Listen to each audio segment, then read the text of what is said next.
If Brandon Paul was not fully aware of the havoc Phoenix guard Devin Booker had the propensity to wreak on the Spurs, he can be forgiven.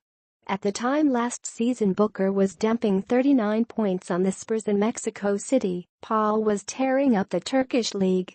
"I didn't watch too much NBA basketball with the time difference," Paul said. After the way the Spurs iced Booker on Sunday, en route to a 112-95 victory over the Suns at the AT&T Center, Paul might still be left wondering what all the fuss is about. Booker, whose 70-point game against Boston last season did make news in Turkey, by the way, had a season-low 9 points on 3 of 11 shooting with 4 turnovers. Danny Green drew the initial assignment on Booker, but it was Paul, a 26-year-old undrafted free agent, who took a turn when coach Gregg Popovich dipped into his bench.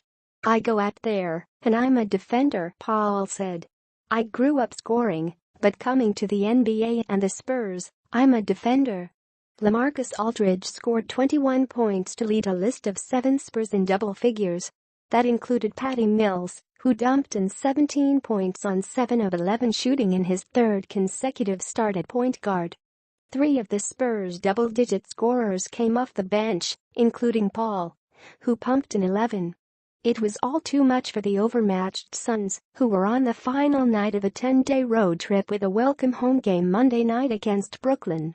"The league doesn't care that it's a long trip, and they're sitting here at home," said interim Suns coach Jay Triano, who took over after Earl Watson was fired 3 games into the season. "We have to travel, no excuses. We have to be able to play every night." The Suns started out on adrenaline and took the fight to the Spurs. Thanks to a 35-point second quarter, road-weary Phoenix forged a 55-51 lead at half. Popovich's halftime speech was a simple one, said center Pau Gasol. 35 points in the second quarter is too many, Gasol said.